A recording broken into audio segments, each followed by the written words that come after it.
one thing that I've learned from you is that I need to take my time more. I need to not rush things, rush through steps, and which is really easy to do when you're Yeah, self-publishing. You can really such a rush through things. temptation. Yeah. Huge. And I've given into it like pretty much every time at one step. And so I'm trying to force myself to slow down, do things right, you know, and How do you do that, Steve? How do you like maintain that like measured bearing to not just Uh, like rush it all I through? don't know. I mean, I'm tempted to do it too, but when you work with any mainstream press, they take forever. There's just no matter how fast you get it to them, they take forever to get anything done.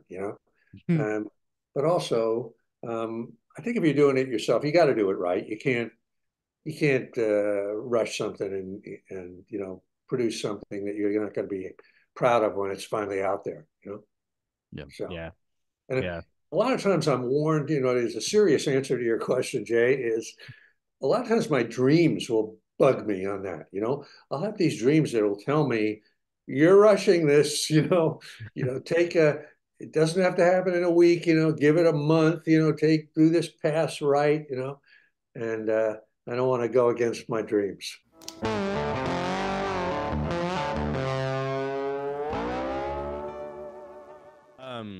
Your dreams, where do you think that element of existence comes from? Like when you have those dreams that, give you that sort of numinous, spiritual, hard-hitting Wow. advice. Actually, I want to ask you guys what you think about that. I mean, because I don't know. I mean, is it simply the subconscious, or is it another dimension of reality? Is it the divine ground? Is it the muse? I don't think we'll ever know, but the dreams to me seem to be pretty infallible, um, particularly when they're um, really obvious dreams that are sort of meant to smack you in the face and say, you can't, you know. What do you guys think? I mean, you are coming from a whole other spiritual background, both of you. Where do you think dreams come from? Nick, you got the theology degree. What are your Well, thoughts on dreams? I think that usually when we dream, it's it's from within us, meaning something we ate, causing us to dream, and our mind is Not a concocting very things. spiritual No, answer. it's not. That's like it's got to be like 90 something percent of all the dreams that we have. But Yeah. I also Yeah. believe that we do have dreams that come from outside of us. And sometimes they're inspired by God. I truly believe that God gives people dreams and Hmm. inspirations, ideas, or even messages. And with what I believe, with my worldview and theological perspective, if you have the same dream twice, uh, someone's trying to tell you something. And that the Bible even says that. Um, but I also believe that there are some dreams, and I know this for a fact, that they do not come from anything in my subconscious. They do not come from God. They are outside, sinister Malevolent. influences, malevolent forces. uh-huh. And this is weird. I'm gonna get a little woo-woo on you. You're gonna tell the Uh-huh. whistle Please do. dream? No, I'm not gonna. I don't remember the whistle. Oh yeah, I remember the whistle dream. No, no, no. This is just over Easter, just over last weekend. Within a week period, I had four of those malevolent dreams. No kidding. Yeah, Wow. it was a different malevolent spirit all four times, and I could name them. Yeah. And it was Wow. bizarre. It was Holy Week. We were fasting, and Mm. uh, it's just weird, just unforeseen things Yeah. waking me up in cold sweats, and it's crazy. Uh-huh. Yeah. That's the interesting thing about This is going to fasting. definitely be in the exclusive portion of it. This is not going to be on Uh-huh. YouTube. Nah, ship it straight to YouTube, straight to Twitter, straight to X. Do you ever notice any, the correlation, that typically happens when fasting, or any sort of physical sacrifice? You've talked about working out before, Steve, going to the gym and lifting heavy weights as part of your process. Um, do you think that there is like a really strong connection between the the vessel, the flesh vessel, and whatever that creativity part of you exists? I do, but I also think that they're separate entities, Yeah. and that but I'll just say one thing, and then Jonathan, I want to hear your answer. You didn't answer the question here. I know I But dodged it. if you think about like the Iliad and the way the ancient Greeks thought about it, where you would see Aphrodite or Athena would decide to appear to a certain person in their dream, and they would take on another form. They would take on, the form of Nick or Jonathan. I'm going to appear as them in your dream and tell, Achilles not to do such and such or whatever it is. So certainly the ancient Greeks believed that it was the higher dimension communicating for a very specific reason. Yeah. Whether, I like that sort of stuff. But Yeah. Yeah. Me Jonathan, I too. want you to answer that question. uh Where did I dreams come from? I think I think Nick kind of I agree with Nick in a lot of ways. It's most of it is probably something as mundane and terrestrial as like I had Tabasco before I went to bed, you know, all the way up to, I got something in my subconscious that's bugging me and I'm just not accessing or addressing it, but there's something inside that is misaligned, like a key on a piano that's out of tune, Mm, or a guitar string that's out of tune. It's like every time I hit that chord, it doesn't sound right. yeah. Um, and then I think God does try to probably get through to you through your dreams. I mean, it happened in the Bible all Oh the yeah. Oh time, yeah. you Yeah, know. right. In the Old Testament, I think like there are two verses that I think really, or two stories that are really interesting to me that I think maybe apply to like this next Telemon book. One is Jacob in the Old Testament. There he sees the ladder, the stairway to heaven, the Jacob's ladder.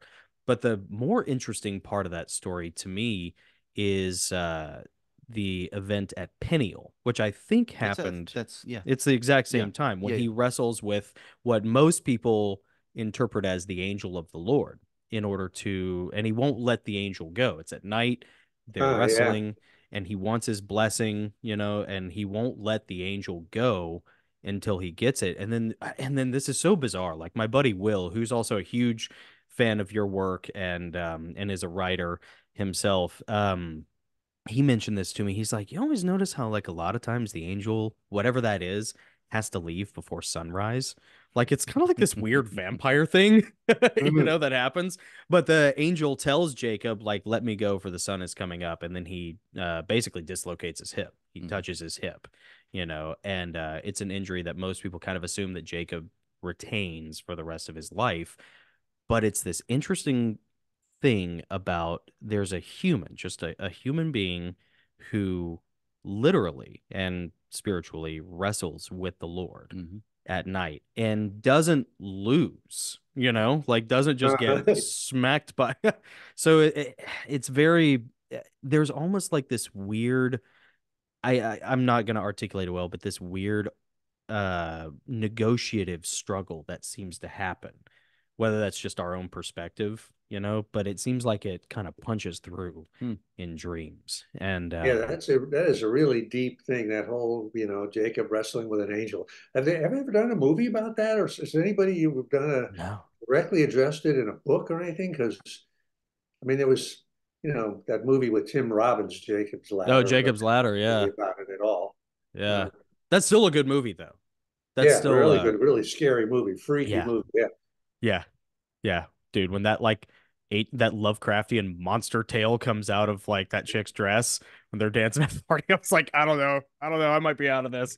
But This might do you're it right, for me. John. The idea of wrestling with some supernatural force and a human being won't let him go, and somehow this force doesn't just vaporize or overpower him or whatever. That's There's something deep in there. I don't know what it is, but it gives us a little hope. I think that Yeah. even us puny humans, if at least we can hang on somehow. Well, and Jordan Peterson talked about it, not directly, but he talked about how rats will, there'll be a big rat, an alpha rat, and there'll be a younger little adolescent rat, and they'll play wrestle all the time, and they'll play fight, and the big rat can wipe out the little rat anytime he wants to, but he knows if he does, the little rat won't come back to play. you know? Uh-huh. So what the big rat does is he lets the little rat win about 30% of the time. Gives him that Uh-huh. little glimmer of hope, Uh-huh. and he was talking about that in the context of our relationship with God. It may have been in that same Maps of Meaning lecture about Jacob and Esau and all that stuff. And I thought, like, I think God lets us do that sometimes. I don't know. Uh-huh. I wouldn't want to presuppose, but Uh-huh. it goes back all the way into antiquity with, the Greek gods. I mean, they come in, they interact, they talk, they sometimes bear children, there is like this weird non-deism kind of thing going on that may just be our perspective. I don't know, but it gives you hope and it gives you value. And Nick could talk to this too, but one of like the when they wrote the Bible, they didn't have the word love like we have it. They had anywhere from 3 to like 7 different Yeah, versions in the of Greek, it's like, love yeah. in Greek. But the one that most people tend to ascribe with like, for God so loved the world that he gave his only begotten son, Hmm. John 3:16, tends to be something along the lines of value, agapao, which is like philanthropic care. But then also there's this underlying attachment of value. And it's like when you think about love, not so much as this emotional thing that you feel, which is mercurial, but more of this, like, I value this person. It, I don't know. I think it changes the landscape of how you treat other people and maybe how you think about like the gods, Mm. just spirituality. I don't know. I don't You know, know. it's interesting how our conversations, the three of us, have changed over the, you know, now we're having, I don't know what you would call this, but it's not like it used to be, I which know. is, which Yeah, is sorry. interesting. It's good. The other Hmm. weird thing about the wrestling with an angel is that, like, what Jacob wants is the angel's blessing. It's not like he wants any, I won't let you go until you bless me. Mm-hmm. I mean, that's something we don't do anymore. You don't bless anybody anymore. So It is you don't lost. ask for it, you don't get it. You don't give it. Yeah.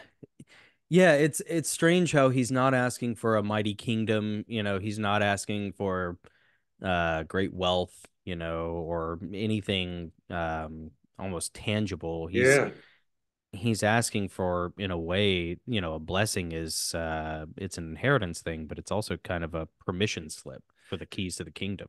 Yeah, and it's also and this is just from a secular perspective. He is wrestling with the gods, and he knows that if they speak a blessing over him, they can't go back on their word, what Oh, once yeah. Ah, spoken. So to get the favor of the gods in that moment was really important because he was about to encounter his brother that he betrayed, that he was afraid was going to kill him. He had to have the favor of the gods going into that ah, encounter. Yeah. And once God speaks something, he cannot go back on. He will not go back on his word. Yeah. ah. Yeah. And Jacob became Israel at that point, right? His name was changed. His name was Hmm. changed. Yeah. Yeah. And Esau forgives him. He tries to, I think, doesn't Jacob try to give Esau a gift, Lots of when gifts. and does Esau reject them at Nope. first? No. He takes them. Yeah, he's receiving waves of gifts as he gets closer to Jacob. That's right. Yeah, Yeah. Yeah. Um, it's a great story. yeah, it is. The other one that, well, and I just mentioned that because again, that seems to harken back to this negotiative breaking of the curse that Telamon seems to want to go through, in this book. And it's like, man, what a powerful, cool message that is for people to give them hope if they feel cursed by their circumstances. That like, no, maybe there are forces at work in your favor, you know? Yeah. Like Hmm. maybe it can help you. Um, and the other one was live by the sword, die by the sword, which a lot of times most people tend to take it as a proscription against violence, that like a warning, hey, like don't do that because this will happen. But in Telemon's case, it kind of is that because it plays into the curse. But there's also this interpretation that says like it's not really a good or bad judgment call. It's kind of just telling you like, hey, these are the logical consequences of if you take this path, you know. And for someone like Telemon, who's a mercenary, it's kind of you're kind of guaranteed, that if you invite that out into the world, probably gonna Yeah. come back at you. Um, yeah. Pretty good, what's your take on that JD. idea? Say again, Nick. What's your take on that idea of live by the sword, die by the sword? Wow, I don't know. I like what Jonathan said, the second half, what he said there, I mean, in a way, I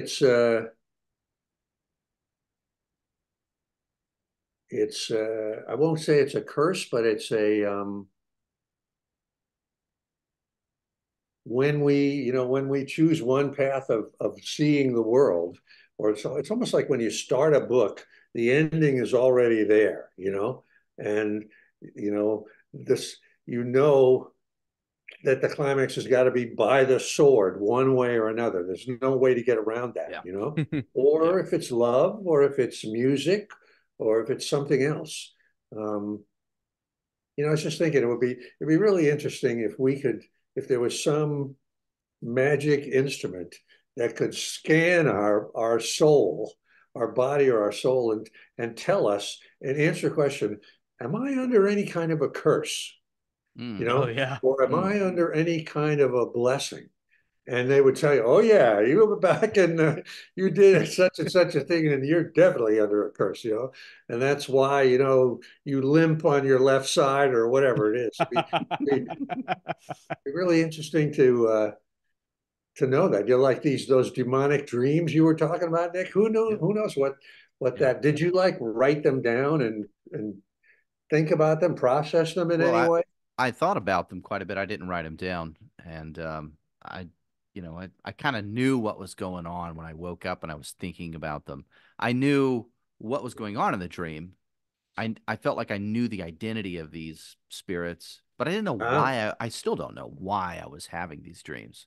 Hmm. And when I say I was fasting, it was like, I mean, I wasn't eating meat only on Fridays during Lent.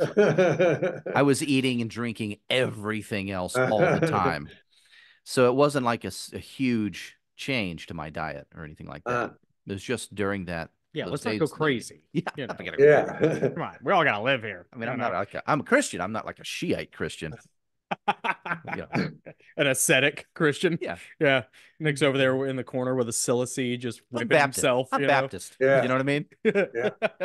Like anyway, I've been thinking about them a whole lot, but I don't dwell on them too much. But I have often thought, to answer your question, why did I have those dreams? Did I mess up? Is there something like in my life that I've allowed that kind of opened the door for this, or is there a deeper message that I'm not getting? I don't know. I'm still kind of thinking and praying about that. Hmm. Ah, did you say you're praying about it? Is Yeah. that Oh what you yeah. said? Oh yeah. When you do that, how does that work? Um, do you Well, ask for guidance and say, is that what you yeah, do? yeah. I asked like I might say something like, Lord, if there's something that I did, if I, stepped in a pile of what that allowed this to happen, put it on my conscience. Let me know what I did wrong. Let me know how to avoid this in the future. And on top of that, you know, bless me, keep me from Ah, this in the future. Help me to steer clear of this. ah, I don't know how else to pray. That's a pretty, simplistic way to pray, but uh-huh, I don't know of any other way to do it. Just if I screwed up, let me know because I don't know if I screwed uh-huh, up or not, and help me not to do it again. ah. Because And when God you do that, disciplines those do He you loves. ever get an answer? Hey everyone, I'm Jonathan Goss with the Gosslings. Give your inner Christian warrior something to really gravitate towards and feed upon with Heavenly Realms, a series of 7 novels about angelic warfare written by me, yours truly. It is masculine, warrior-based fiction that is biblically based, but is extremely gratifying for the warrior in all of you. It is available on Amazon in paperback, ebook, and audiobook. If you like it, leave a review. If you want signed copies, you can always email us at thegoslingsgroup@gmail.com. And I would really love to hear from you. Again, Heavenly Realms by Jonathan Goss, available on Amazon. Check it out.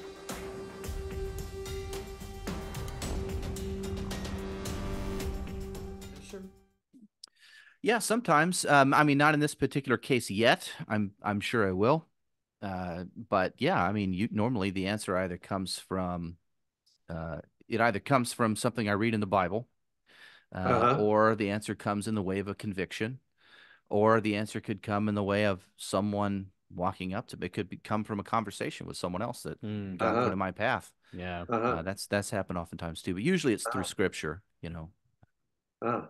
Very interesting. Staying close to that, and the answer usually manifests pretty obviously. It's weird because the times when that happens, I'm reading something that I've read before, but the answer to my prayer jumps out at me. It's almost like it's Uh-huh. highlighted. Uh-huh. It's quite obvious in those moments. Oh, really interesting. Huh. Yeah, yeah. Are you guys uh I'm sure you read Blake Snyder and his, Save the Cat books. You know about that? It's We've about talked about screenwriting. it. I have not read it, but we've talked about it before. I need to. So I failed. Sorry. Save the Cat is a really very worthwhile book, I think. And also Okay. Save the Cat goes to the movies. But one of the things he says is kind of really interesting. He's talking about theme. What is the theme of a movie or something like that? Yeah. And he says that what usually happens is there is, at some point, there's a statement of the theme, that the writer put a statement of the theme. And it almost always, just like what you just said, Nick, it may be like a minor character around page 7, you know, that just passes through and will say something to the hero, whoever it is, and it's sort of as we're watching, it kind of goes right over our heads, right? Until we look back and we go, ah, they were telling them that was, what it was. I can't think of anything, an exact example right now, but if you watch a lot of movies, you'll see Blake Snyder's right. A minor character will make that statement. And it's true in our real lives too, where, like you say, you're troubled by something, and somebody, a cashier at the store will say, well, you can't just try to get past with coupons only, and you'll go, holy fuck, that's what exactly I was thinking about, it's interesting. Yeah, it Anyway, I is. highly recommend that. Save the cat. Yeah, I'm writing that down actually right now. Well, It's that good. that makes sense too because it seems so often, and this bugs the piss out of me, but it seems so often that like God tends to speak through people, you know, or through prayer. When you go to read the Bible, it gives you like an alignment of your vision, Yeah, your yeah, perspective. you get So tuned. you get tuned. You read it a certain way. Tune your radio. That was the big Yeah. problem I had when I was in ordination class, Steve. I made the mistake of looking at the Bible as like it should be a black and white instruction manual, Uh-huh. on how to live. And I realized like it took me about 10 years to realize like how wrong I was. But like that's not what the Bible is there for. The Bible is there as this negotiative area when you hit those gray areas of like that doesn't make sense. That doesn't make sense. Why is it like this? Why is it like this? That's the stuff that matters because that starts the conversation between you and God, you know? Mm. And I think that's as old as time, I mean, every culture has gods, Yeah. every culture has Koran, I'm spirituality. sure all of the great scriptures are the same kind of thing. They're a little bit Yeah. like the I Ching in a way, where or the Pythian, oracle of Apollo, where they give you this sort of obscure, ambiguous thing, and it's like a dream. You don't really you don't really know exactly what it means. You have to figure it out yourself and bring your own stuff to it. Hmm. Wasn't that kind of the main setting of the Bhagavad Gita? Was that it was a dream that the prince was having where he encounters the god? Not that as I understood it. I may be wrong, but not as I understood it. But it was a negotiative conversation or a an instructive Yeah, conversation. uh-huh. Yeah, that Straight sort of mentor protege thing, yeah. as I understood it. Maybe I'm wrong. Yeah. Well, no, it seems interesting because it cognitively reframes how the main character treats other people, including his enemies on the battlefield. Yeah, absolutely. What was it that captivated you about the Bhagavad Gita, if you don't mind me asking? Um, it's a couple of things. One is that it's like so unchristian, Mm. like, or un-Judeo-Christian, where in that tradition of ours, we value life, right? Life is everything, right? Whereas Krishna, when he's instructing Arjuna about to go into battle, says, kill them all, you know, uh, and don't feel that you are killing them because I have killed them all already, and you're just enacting my will. And then the whole point of that is that there is no such thing as death, that Mm. that's an illusion, and so, et cetera, et cetera. And that was like so mind blowing to me, and still is, that I still don't get it, but it seems amazing that, God, Krishna would tell that. And then, of course, all of the other great stuff in there about karma, previous lives, Mm-hmm. duality, non-duality, the whole thing of the field and the knower. That's like, utter precursor of quantum mechanics. Yeah. Um, from whatever it was, however many BC, whatever it is. Um, but then on top of that, just as a writer, like particularly like as a screenwriter, I thought this is a great uh, concept for a story that I can steal. It's a great story structure. Right. I can Yeah. just rip this off, just like, and just change a couple of things and it'll work. But I don't know, I've read that over and over in various translations, and it always kind of mystifies me. It's like when I die, I hope I run into Krishna, and I can ask him, what was that all about? Can you explain it to me? Can you dummy version it for me, Krishna? I know I've read Yeah. this a bunch of times, but Well, well, I would say it worked. I mean, the book that resulted from that is like one of my favorite books of all time. yeah, Well, thanks. yeah, It was yeah. fantastic. But that is a Christian concept in a way. I was talking to Mark about it last week, in one of our 4-hour symposium conversations that we have on the phone once a month. And we were talking about how Jesus's message really is, in a lot of ways, one of not callous disconnect, but just a disregard's a strong word for it, but do not concern yourselves with the problems of this world. Render unto Caesar what is Caesar's. Sell your cloak and buy a sword, but also turn the other cheek. Also forgive your brother 70 times, 7 times. Mhm. Mhm.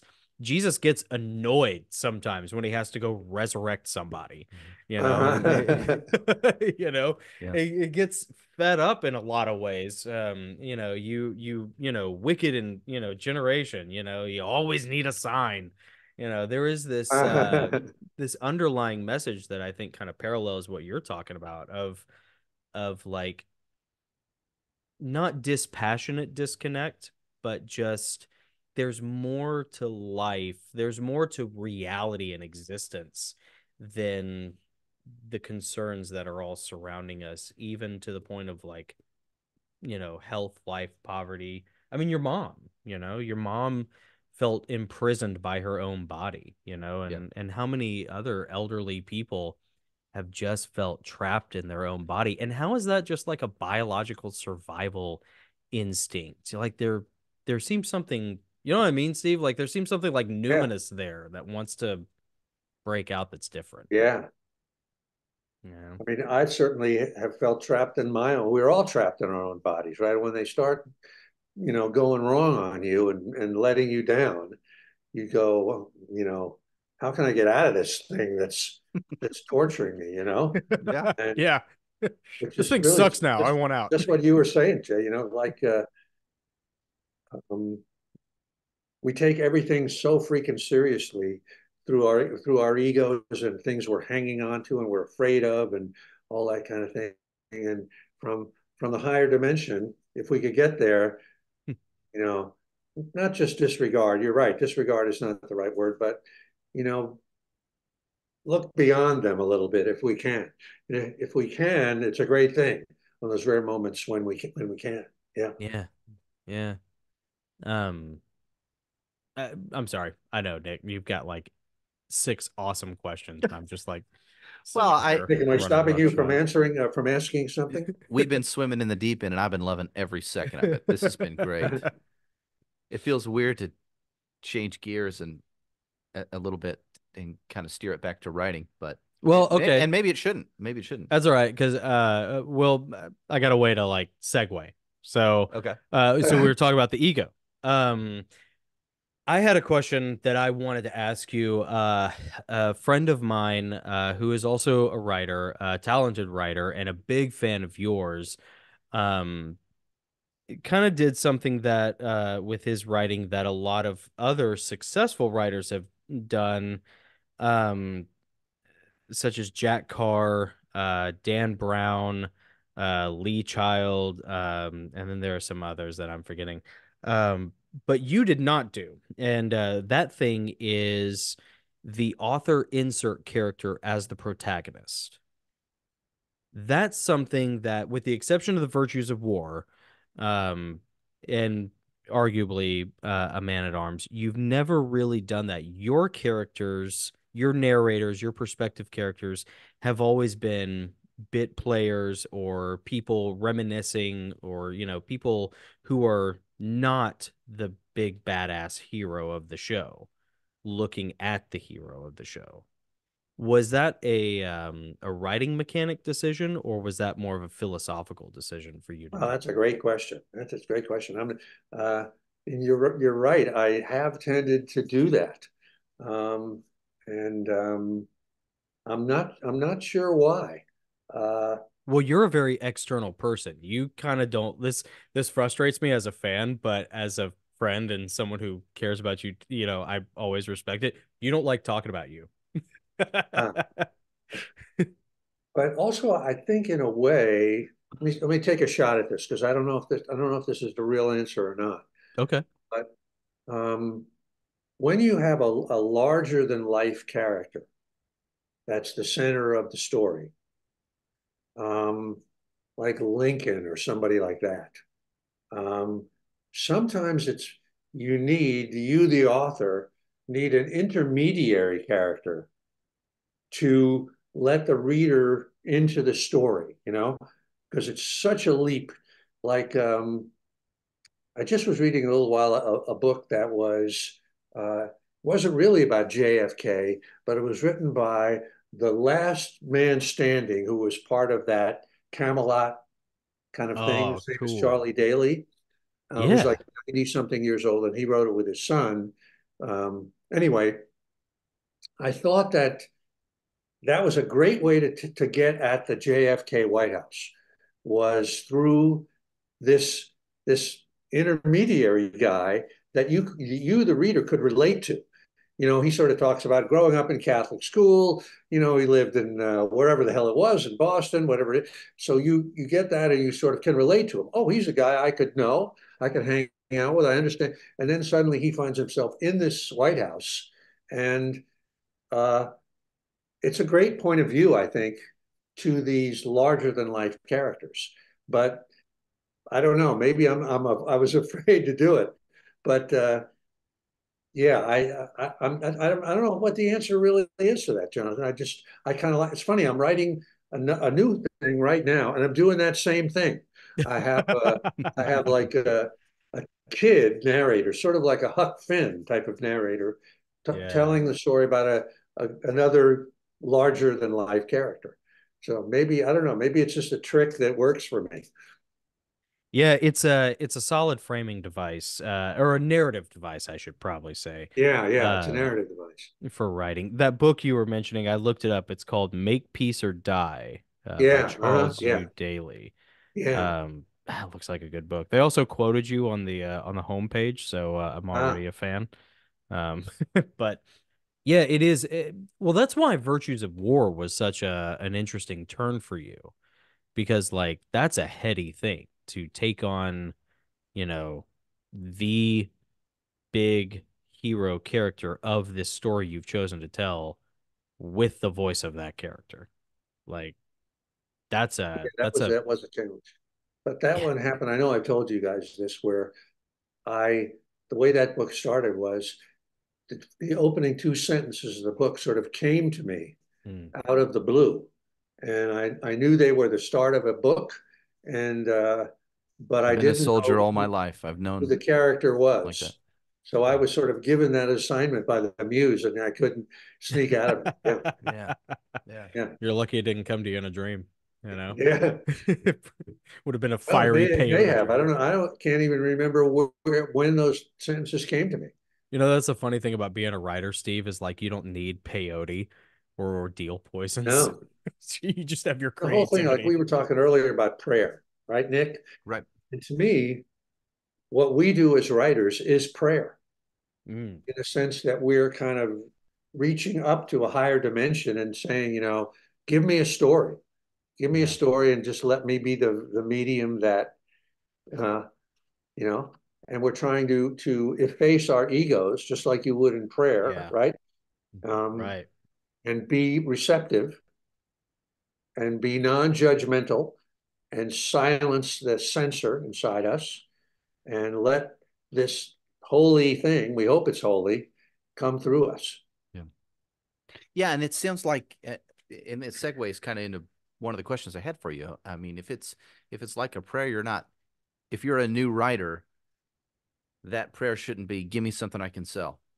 Right. You know, Yeah, it's got to have Because you're more going to be meaning. disappointed. Because you're yeah, yeah. gonna... Exactly right.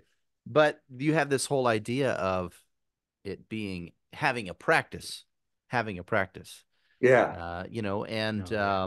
what's so the way you use that when you say having a practice, it almost sounds like it's different than just practicing. I'm just practicing. Oh, definitely. Mm. It definitely So, is. Yeah. so what's the difference between practicing Mm, yeah. and having a practice, and what does not qualify as having a practice? A great question, Nick. I'm actually going to be doing a kind of an Instagram series on this. And I'm even we'll have a little book, I think, at some point. But Sweet. like having a practice is like you will say of somebody, she has a yoga practice or he has a martial arts practice. And what that means is that every day they go to the dojo or to the dance studio or to whatever it is, and they enter this kind of sacred space where they sort of leave their problems behind, leave their ego at the door, and they engage in a kind of a ritualized, um, like if it's let's say it's jujitsu or karate or some kind of martial arts practice where you do the katas, you do the moves, Oh, you yeah. fight, you have a teacher, you try to follow it, or if it's calligraphy, a lot of this is real Eastern stuff or Japanese stuff, or meditation. You sit and you don't have what is not a practice, Nick, is that it's not. I just wrote a blog post about this. A practice is not a means to an end. It's not an ego Yeah. thing. You're not trying to, like what you said, the prayer of God, let me have a bestseller, right? It's not that. You're a practice. So when you're thinking of this as a writer, you're not sitting down saying, my goal is to have a hit. You're sitting down and saying to Right. yourself, what you're really sort of saying to God, surprise me, you know, That's so true. bring something through me that I love, or you're asking, what is it that I love, and musicians do this, like Rick Rubin, the guy who's Oh, yeah. he's kind of the poster boy for this concept of we're not here to have a hit record. We're here to find out, and maybe we will have one, but that'll just be a byproduct. We're here to kind of do what we do to the best of our ability and to follow our muse. If we have a if we want to if we find a certain song or a group of songs coming through us and we think, oh, this is really dumb, nobody's going to want to buy this, put that judgment aside and let's do it anyway and Yeah. do it to the best of our ability. And if that's all it is, so be it. So practice is that kind of a thing that you do every single day. And like for me as a writer, I think of my writing as a practice. And I think you can do any art or any craft as a practice. And I would include athletics. I would include if you are a horsewoman and every day you do your dressage or whatever it is, or your barrel racing. That's a practice. Yeah. That you sort of surrender to the activity itself, and you're trying to do the best you can do, but without ego. You have aspiration, but without ego and without attachment to an outcome. That's Mm, what a practice is, mm. and I Oh, think that's in a good. way, Nick, that's really prayer. Um, you're entering the closet, quote unquote, right? Whether it's Hmm. a studio or your office or the arena, and it's just you and the big guy, or the big Yeah. gal, Yeah. and you're saying, guide my hand as it does this stuff, as it paints, as it writes, as it whatever. So that's what I mean by so it's not practice like Kobe Bryant practicing a turnaround jump shot from the corner, but that could be a practice as well. The basketball court is an arena, is a studio, is a dojo, and just for love of the game, doing it for Yeah. love of the game, then Doing it's it a for the love of the practice. game. Yeah. Yeah. So how does that how does that apply if you're in the middle of let's say you're in the middle of a writing project, and let's say you're a plotter. You have it all structured, you know what you're going to be writing that day, and you sit down and just kind of barrel into it. It seems like what needs to be written has kind of already been laid out for you in a way. What would you say to those writers? What does a practice look like for them? Or what does having a Um, practice look like I for mean, them? I'm kind of a plotter myself, but I always find that what comes out is always different from what I thought it was going to be, you know? And I Yeah. think in a way, a practice is plotting. You even when it's boring, even when it doesn't seem to pay off, it's like people will say at the gym or in any athletic event or the enterprise that they're working on, shit, I've been doing this now for the last 4 months. I haven't gained anything. I'm just as slow as I was. I still can't do it. But Yeah. I'm even part of the shittier in practice some is areas than I to was just before, to keep going, right? Yeah, to keep going in spite of that, Yeah. because I do think the muse is looking on, God is looking on, and they want you to keep going. Because the moment will come when there is a stair step breakthrough, like all of a sudden you can do it, You Hmm. couldn't do it, now you can.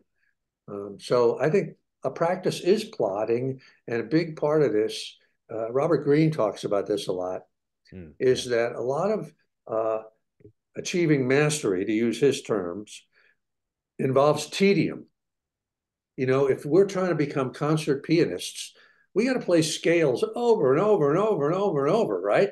Right. Until we can do it.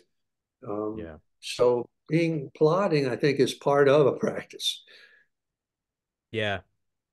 With prayer, I think it's a lot like any endeavor that is worthwhile.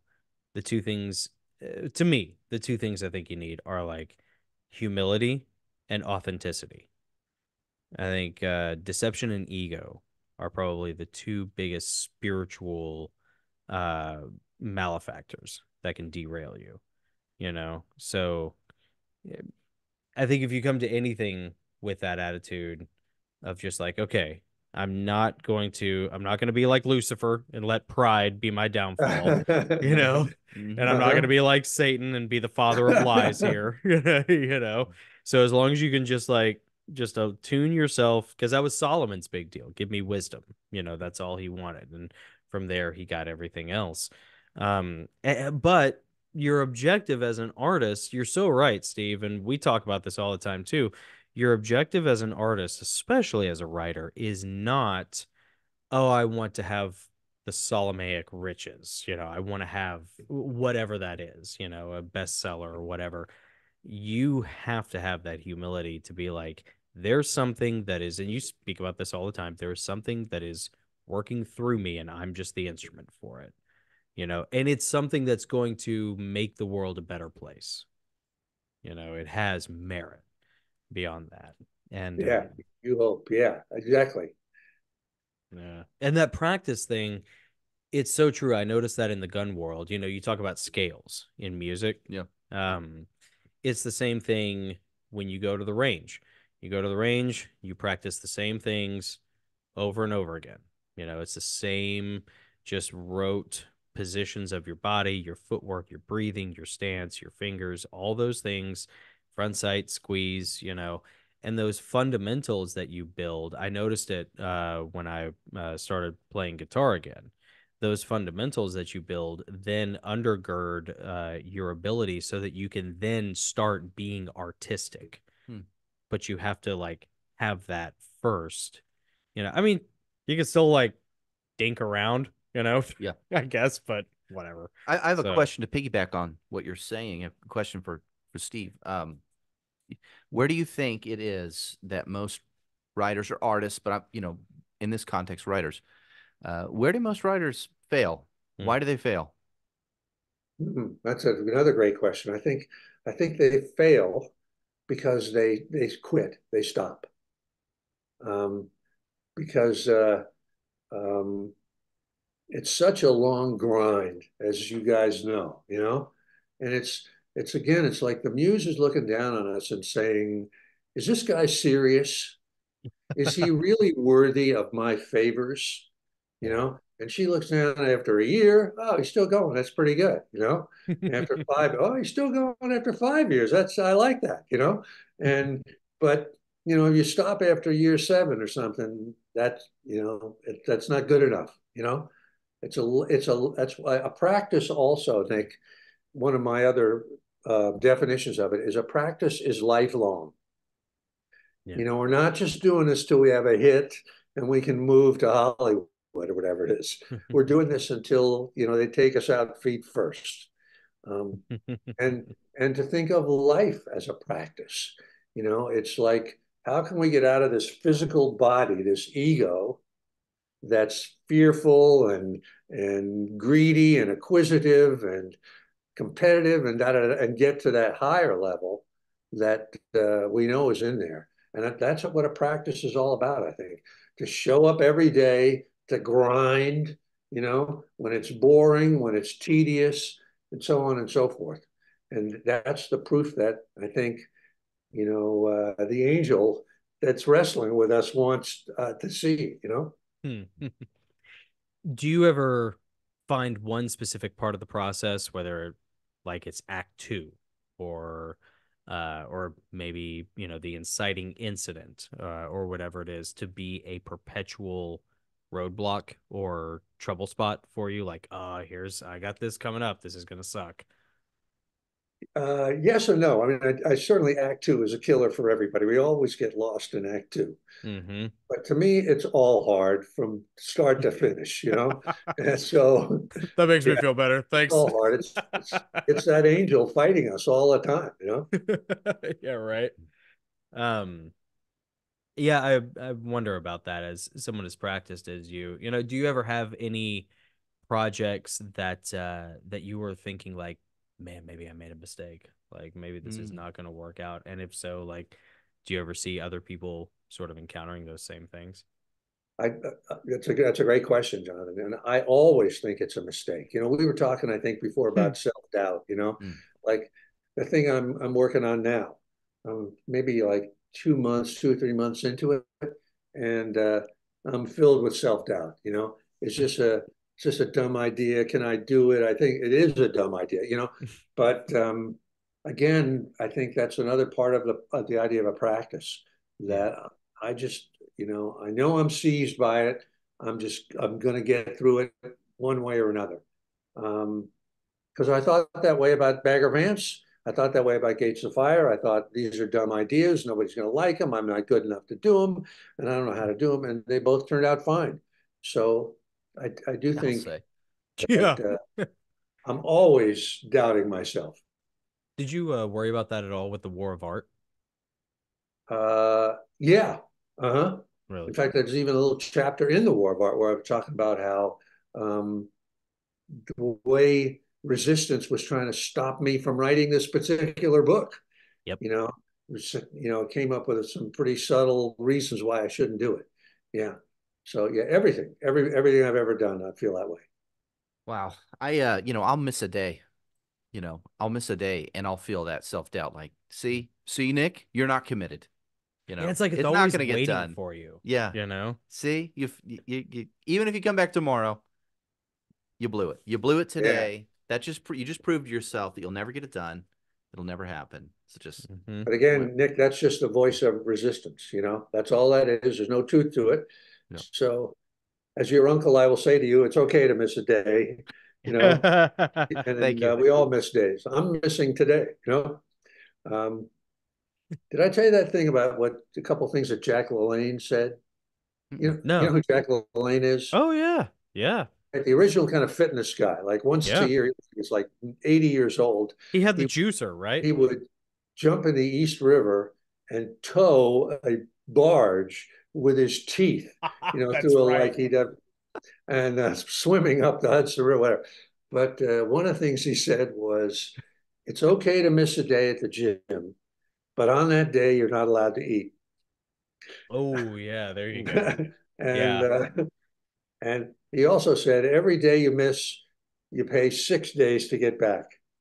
So I don't know if that's true or Ooh. not, but I think you pay one day or so to get back. But Yeah. it's okay to miss a day. Okay. That's true. Well, that's a good checks and balances because it kind of demotivates you from wanting to miss a day in the future because there are consequences if you do, you know? Definitely. Yeah. Yeah. Uh, and it's so But I'll tell you, easy. this is just a silly thing, and I got to run, you guys. I know Oh, I we're know. starting Yeah. I know running we're out out of of Sorry. time time. here. Yeah. But like today, I sort of missed today. Yeah. But I did work for like 15 minutes, and knock wood, I had a good idea at that time. So I'm going to count myself, and I count that as a day, and cut myself some slack, Fantastic. Yeah, that's good to hear. Yeah. and Fantastic. talk with you guys. That counts as prayer as well. So That's Awesome. awesome. Well, I there we appreciate that. go. Oh, man, we're honored. Well, we always enjoy our time with you, Uncle Steve. This is a tremendous blessing for us, Yeah.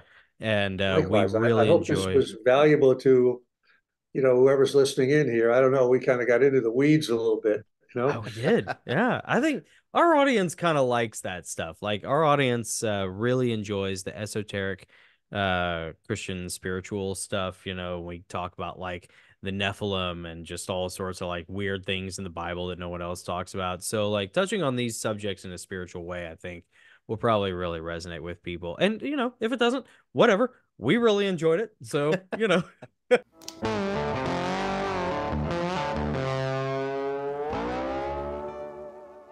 So while we're here, let me just do a little plug for the Daily Press Field that's sitting on the table behind you guys. It's a 365-day kind of a mentor to anybody that's on a long range project or a long form project and is doing it alone.